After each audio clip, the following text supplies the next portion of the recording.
Bonsoir, il est 20h sur les antennes de la télé Futur Média. C'est parti pour le sommaire de cette édition. Immigration clandestine. Un convoyeur originaire de la Guinée arrêté cet après-midi à Saint-Louis. Les enquêteurs, par la même occasion, ont mis la main sur 14 candidats qui s'apprêtaient à rallier l'Espagne cette nuit. De la tension, il y en avait ce matin à la sous-préfecture de Dakar. Des membres de la coalition Yewwi Askan Wi ont exigé la réintégration de leurs représentants dans la commission électorale. Ils accusent un ministre du gouvernement de faire des transferts d'électeurs. Et puis Afrobasket, les Lions échouent.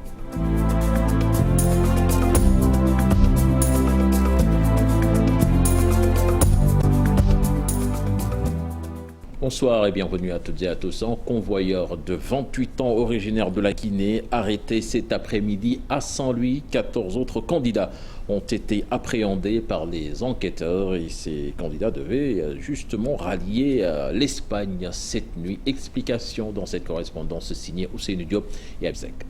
Samedi, dans l'après-midi, un convoyeur et 14 candidats à l'immigration clandestine ont été encore arrêtés par les éléments du commissariat central de concert avec la police des frontières. Une filature qui a bien porté ses fruits, mais pour la première fois, un convoyeur étranger est mis hors état de nuire par les enquêteurs qui ont procédé à une filature de quelques jours avant de l'arrêter. L'homme est un Guinéen âgé de 28 ans. Dans cette opération, la police a mis la main sur une importante quantité de carburant. Elle a aussi arraisonné une embarcation et mis la main sur 2 moteurs. Ces candidats à l'immigration clandestine arrêtés sont en ce moment entre les mains de la police. Pour rappel, un autre convoyeur arrêté vendredi a été présenté au juge et placé sous mandat de dépôt. Vous l'annoncez également dans les titres de ce 20h de chutes empoignades devant la porte de la sous-préfecture de Grand Dakar. Le maire de Mermoz Sacré-Cœur et des membres de la coalition Yewwi Askan Wi ont forcé la porte pour exiger la réintégration de leurs représentants dans la commission électorale. Ils accusent un ministre de la République de faire des transferts d'électeurs. Ils ont également arpenté les rues pour montrer leur colère. Les détails avec Pape Farahing et Ahmadouba. C'est l'image du jour devant la porte de la sous-préfecture de Grand Dakar. Un Barthélémy Diaz qui force le passage pour exiger la réintégration du mandataire de Yewwi Askan Wi dans la commission exceptionnelle des listes électorales. Aujourd'hui, le sous-préfet s'est permis d'exclure, comme dans une garderie d'enfants, d'exclure le représentant de notre coalition en disant que c'est lui qui décide à titre personnel d'exclure un représentant dignement mandaté par une coalition de partis politiques. Je répète, je rappelle, je persiste et je signe qu'il n'y a aucune autorité déconcentrée dans ce pays. Soit-il un sous-préfet, un préfet ou un gouverneur, ils n'ont pas le droit de violer la loi. Nous sommes en République. Quiconque viole la loi, on lui montrera qu'il n'a pas le droit avec lui. C'est ce qu'on est venu aujourd'hui démontrer aujourd'hui à cet autorisé. Le maire de Mermoz Sacré-Cœur promet de revenir en force, accuse le ministre de la Femme de procéder à des transferts d'électeurs. Il y a eu un transfert d'électeurs hier au niveau de cette sous-préfecture. Ce transfert d'électeurs a été cautionné par le sous-préfet de Grand Dakar, qui n'est pas une autorité mais un autorisé. Nous déplorons ce comportement et cette attitude. Les transferts d'électeurs qui ont été faits hier, plus ou moins, par un responsable de l'APR, de surcroît ministre du gouvernement, ça ne passera pas, on ne l'acceptera pas, nous l'avons constaté par voie d'huissier et nous allons le prendre en compte dans le contentieux. Ce qui nous a amené aujourd'hui ici, nous sommes des responsables, ce n'est pas de nous disputer, ce n'est pas de nous battre. Nous avons assez de moyens et nous sommes assez outillés pour nous battre sans avoir à nous y mêler. La tension était vive ce matin devant la sous-préfecture de Grand Dakar. Les forces de l'ordre qui étaient sur place ont su gérer la situation sans recourir au jet de gaz lacrymogène. Ziguinchor, plusieurs responsables du parti PASTEF se sont rendus à la préfecture pour tenter d'empêcher le processus d'inscription sur les listes électorales. Ils accusent le responsable de l'APR Doudouka de transférer des électeurs avec la complicité de la mairie qui délivre de faux certificats de résidence. Explication dans cette correspondance signée Boubacar Diassi et Lamine Mandian. Une polémique éclate à la préfecture de Ziguinchor. Plusieurs responsables du parti PASTEF viennent selon eux empêcher que le responsable de l'APR Doudouka, par ailleurs président d'un mouvement politique, fasse un transfert d'électeurs de certaines régions du pays à celle de Ziguinchor. Parce que tout simplement, il y a le leader Doudouka de l'APR qui a amené des bus provenant de Dakar, une dizaine de bus avec des militants pour venir changer le lieu de vote. Ce qui est inacceptable, et vraiment nous le déplorons. Parce qu'il devait agir en gentleman, mais il ne l'a pas fait. Nous prévoyons de bloquer le processus. Donc si toutefois que les autorités ne prennent pas leurs responsabilités, et nous sommes déterminés à le faire. Ces gens se sont procurés des résidences à partir de la mairie et à partir de certains chefs de quartier vraiment corrompus. Ce responsable des jeunes du mouvement politique de Doudouka apporte la réplique. Quelqu'un qui est un leader, qui est né dans une famille, et si sa famille donc, décide de le soutenir à la base, alors ça, je ne vois pas l'inconvénient dans ça. Que ça soit clair. Aujourd'hui, eux, ils taxent, n'est-ce pas, de transfert d'électeurs. Alors, du début des inscriptions jusqu'à maintenant, on a vu des bus quitter des villages de Sindian, de Oussouy, de partout dans la Casamance pour venir transférer leur vote ici à Ziguinchor. Est-ce qu'eux, ils ont eu l'honnêteté d'en parler? Sur les accusations portant sur de faux certificats de résidence, la mairie de Ziguinchor répond. Je pense que c'est des allégations très fausses. C'est-à-dire qu'il faut juste comprendre comment le processus se passe par rapport à la délivrance des certificats de résidence. La mairie en tant que telle ne détient pas de certificat de résidence. Pour d'autres communes, les délégués de quartier détiennent les certificats de domicile. Et arrivé à la mairie atteste avec le certificat de résidence. Ces échauffourées entre des responsables du PASTEF et des jeunes du mouvement politique dirigé par Doudouka laissent croire que la campagne des prochaines élections locales devrait être bien surveillée par les autorités, notamment au plan sécuritaire. Et puis Morgom qui minimise la grande coalition de l'opposition. Il y a eu Askanui, selon lui, cette coalition, la coalition plutôt de la mouvance présidentielle Benno Bokk Yakaar va les écraser sans trop de difficultés. Il l'a dit à l'occasion de la cérémonie d'hommage à Alioune Badara Cissé organisée par l'école du parti APR. Si l'élément est disponible, je vous propose donc de le suivre au micro de Serigne Saliou Seck et Younous Diatta. Ce n'est pas l'APR qui va faire face. C'est la coalition Benno Bokk Yakaar, je veux dire la grande mouvance présidentielle, qui va faire face à cette soi-disant coalition. Et je dis bien soi-disant coalition parce que vous tous vous comprenez qu'une coalition, elle ne se crée pas de cette manière. Elle ne se crée pas, elle ne se met pas sur les rampes de cette manière. Eux-mêmes, avant de commencer, vous avez vu, mais je peux vous dire et vous assurer d'une chose. La coalition Benno Bokk Yakaar, pour ne pas dire la mouvance présidentielle Benno Bokk Yakaar, n'est pas née du néant. Moi qui vous parle, je fus le président de la commission d'organisation du M23, président national. Et c'est entre donc les deux tours que le M23, qui rassemblait l'ensemble des forces vives de cette nation-là, a mis en place Benno Bokk Yakaar. Ce n'est pas gratuit et ce n'est pas tiré du néant. Je peux vous assurer ici et maintenant, et je prends à témoin ceux qui me regardent à travers cette télévision, l'APR, la grande mouvance présidentielle Benno Bokk Yakaar n'aura aucun, et je dis bien aucun problème face à ces élections-là. Je peux vous le rassurer ici, parce que nous savons ce qui se passe dans ce pays-là. Nous savons les bases réelles de ce pays sont encore avec le président, ils sont encore avec la coalition. Parlons de toute autre chose à présent avec le collectif Touche pas aux terres du Phare qui veut relever le défi de la reforestation et du reboisement à travers le camp de reboisement international qui a démarré ce samedi. Ses membres accompagnés de 150 volontaires venus pour certains de la sous-région comptent reboiser le site du monument de la Renaissance, les ponts de Agne à Liousso, entre autres le littoral également. Ils invitent les autorités à adhérer à l'initiative. Écoutons à ce propos le coordonnateur Mignan Diouf, interrogé par Alassane Ba. La seconde édition a mobilisé 150 jeunes volontaires venant de différents pays de la sous-région et va reboiser cette seconde édition le site du phare, le site du monument, le site des ponts de jonction de Hann et Alunsow entre Grand Yoff et la Patte d'Oie, et ensuite va reboiser aussi le stade Senghor, dont les alentours font aussi objet de plus en plus d'occupations anarchiques. Le grand message que nous voulons lancer, c'est de relever ensemble les défis de la reforestation et du reboisement. Nous ne pouvons pas léguer à nos petits-fils, à nos enfants, un Sénégal dégarni d'arbres. Nous ne pouvons pas léguer à nos enfants et nos petits-enfants une capitale dite Dakar qui ne retrouve pas ses origines de Cap-Vert.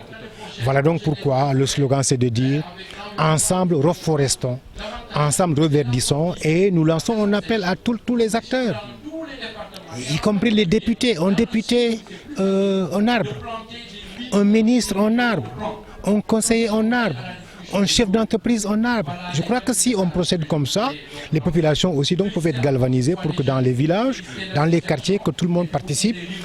Hausse des denrées de première nécessité, des organisations syndicales plaident la cause des travailleurs. L'Alliance syndicale unitaire qui regroupe l'Union démocratique des travailleurs du Sénégal et l'Union des travailleurs du Sénégal propose une augmentation des salaires afin de permettre une amélioration du pouvoir d'achat des travailleurs. Les deux centrales étaient en séminaire à Pékin.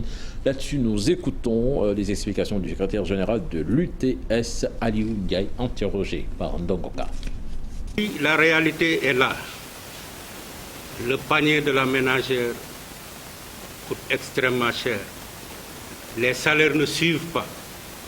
Et je pense que dans ce sens, seule la mobilisation des travailleurs peut nous aider à faire avancer ces revendications. Ce dont on a besoin, c'est de voir, et même dans le futur, pourquoi ne pas essayer d'aligner les salaires des travailleurs au coût de la vie. C'est nous qui créons les richesses. On ne peut pas créer les richesses et vivre comme un rat. C'est même inadmissible. Plus de 525 tonnes d'oignons pourris, soit une perte de plusieurs milliards de francs CFA à Cambérène. Des paysans, producteurs et commerçants du produit dénoncent un manque de considération de la part du gouvernement. Ils ont fait face à la presse. Compte rendu signé Oumar Mbow et Amadouba. Des tonnes d'oignons pourris. Donc ça aurait dû appeler à un plan hors sec, parce que nous sommes tous des naufragés.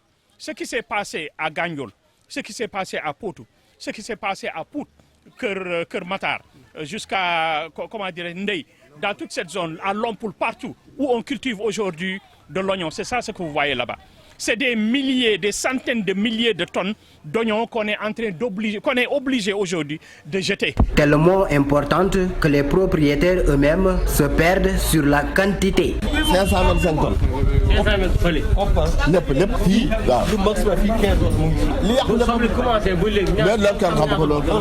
Des paysans et commerçants du produit très fâchés prennent Macky Sall et son gouvernement pour responsables. Parce que c'est lui qui a mis des personnes qui ne sont pas capables à des positions stratégiques. Personne ne peut vous dire ici au Sénégal, que ce soit le ministre de l'Agriculture, que ce soit le directeur de l'Horticulture, que ce soit le ministre du Commerce, personne ne peut vous dire combien on a produit d'oignons ici au Sénégal. Personne, ça n'a jamais été correct. Et personne ne peut vous dire combien nous avons perdu, parce qu'ils n'ont aucun outil de collecte de données qui le leur permet. Ça, c'est moi qui vous le dis. S'ils sont prêts, moi je suis prêt à débattre avec eux. Je suis prêt à débattre avec eux en public. Ils n'ont aucun outil de collecte de données.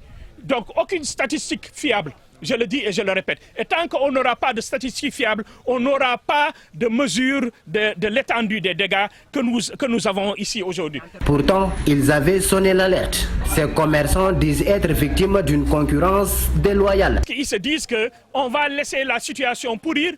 La situation va pourrir et à la fin du mois de septembre, il n'y aura plus d'oignons nationaux du moins. Et en ce moment-là, les importations vont commencer et le tour est joué et le cycle recommence encore. Mais c'est un cycle vicieux. C'est un cycle vicieux, c'est un cercle vicieux, c'est un cercle vicieux et c'est un cycle infernal que nous vivons aujourd'hui. Et le président de la République est le premier responsable de ça. Comme un effet de contagion, les commerçants d'oignons de Poutou, de Lompoul et de Gagnol vivent aussi le même problème. C'est des milliards et des milliards. Aspect de l'actualité vers la régularisation des crèches au Sénégal avec un projet de décret qui va déposer plutôt la direction de la case des tout-petits. 117 sur 212 pour le moment ont procédé à leur régularisation, y compris la cigogne bleue. Explication avec nos reporters Moudoufal et Mohamed Dian. Crèches, jardins d'enfants, garderies d'enfants se sont nouvellement agrafés dans la culture sénégalaise. Des petites structures implantées un peu partout comme des champignons jusqu'à ce que l'affaire de la cigogne bleue atterrisse devant la barre. Une structure où on a enregistré le décès accidentel d'un bébé. Le comble, la cigogne n'était pas en règle. Cependant, l'assainissement du secteur s'impose. Le Sénégal a travaillé autour véritablement d'un certain nombre de conditions à remplir pour ouvrir une crèche. C'est vrai qu'il y a des crèches qui ne se sont pas conformées à ces conditions-là, mais il faut saisir le maire, le préfet, la direction générale et le procureur. Pourtant, beaucoup de crèches se sont régularisées en cette période de pandémie. Avec la pandémie, on a remarqué que les crèches étaient négligées, entre guillemets. Il n'y avait pas cette réglementation-là, donc il a fallu le cri du cœur des acteurs de cette petite enfance pour montrer qu'il fallait cette réglementation-là, pour pouvoir protéger et les enfants et les acteurs en général. Une régularisation pas du tout compliquée, c'est d'ailleurs la raison pour laquelle la directrice de la case des tout-petits lance un appel aux acteurs du secteur. Nous avons 212 structures de prise en charge des 0-3 ans et dont 117 de crèches privées. Maintenant, c'est ce travail-là que nous sommes en train de faire qui va nous permettre d'aller vers la régularisation. Demandons à tous les autres acteurs véritablement qui sont dans les structures de prise en charge des 0-3 ans de se rapprocher de l'agence et de procéder à cette régularisation. Le mandat de dépôt des gestionnaires de la cigogne bleue ne peut ternir l'image que la crèche au Sénégal. D'ailleurs, certaines se réfectionnent pour la prochaine rentrée des classes. Entre-temps, d'autres structures vont se conformer aux dispositions juridiques pour la sécurité des enfants. Nous allons à présent à New York avec la présentation de la stratégie touristique de l'Agence sénégalaise pour la promotion du tourisme. Elle a fait l'objet d'un atelier avec les professionnels sénégalais et américains dans ce domaine. Reportage signé nos envoyés spéciaux Sarah Cissé et Chérif Touré. Étape de cette tournée, New York. Nous voici ici au cœur de New York, à Times Square. Et dans quelques instants, dans un hôtel de la place, la compagnie aérienne Air Sénégal, en partenariat avec l'Agence sénégalaise pour le tourisme, vont initier une rencontre. L'objectif, c'est de présenter la destination Sénégal. Faire découvrir le Sénégal au monde, c'est l'objectif de l'Agence sénégalaise pour le tourisme. Le chantier est vaste. Le projet est ambitieux, alors quand la compagnie aérienne nationale apporte sa brique à l'édifice, le partenariat est gagnant. Le tourisme et la réputation de notre destination joueront un rôle certain sur le développement du trafic à destination du Sénégal. Et naturellement, nous préférons que ça se fasse à travers la compagnie nationale Air Sénégal SA. Destination Sénégal, pays de la Teranga, un label qui séduit et qui s'articule autour du renforcement de l'attractivité touristique avec comme principal atout l'île historique. Gorée, c'est d'abord un site physique unique. Il n'y a pas deux îles de Gorée dans le monde. L'île de Gorée existe à Dakar et au Sénégal et n'est pas ailleurs. L'île de Gorée, au-delà du tourisme de mémoire, avec notamment la maison des esclaves, mais également les musées qui existent sur le site, des sites culturels existent sur l'île de Gorée, des salles de cinéma existent sur l'île de Gorée. C'est dire que donc l'île de Gorée offre une expérience touristique culturelle également. Assurer la promotion du tourisme national, c'est aussi et surtout avoir le courage de rompre avec certaines pratiques. Et ça, le patron de l'ASPT en est bien conscient. Il faut saluer le fait que nous ayons d'abord un aéroport flambant neuf. Il faut, dans ce sens, préparer également notre pays à travers des partenariats multiformes, à accueillir le monde que nous voulons faire venir au Sénégal. C'est le sens de notre partenariat avec l'unité de gestion des déchets solides, l'UCG, parce qu'il faut qu'on change les comportements dans notre cadre de vie. La rencontre a été par ailleurs une occasion pour la SPT de tendre la main aux partenaires ayant une expertise avérée dans le domaine. change the mindsets and show people that we have something incredible that they must visit. So I think c'est comme ça qu'on peut aider. D'importantes suggestions de nature à valoriser la destination Sénégal sont ressorties de cet atelier de partage. Les initiateurs ont prévu de se revoir sous peu pour définir les contours d'une collaboration prochaine. La page des sports à présent, le Sénégal qui s'arrête au stade des demi-finales de l'Afrobasket une 4e fois de suite.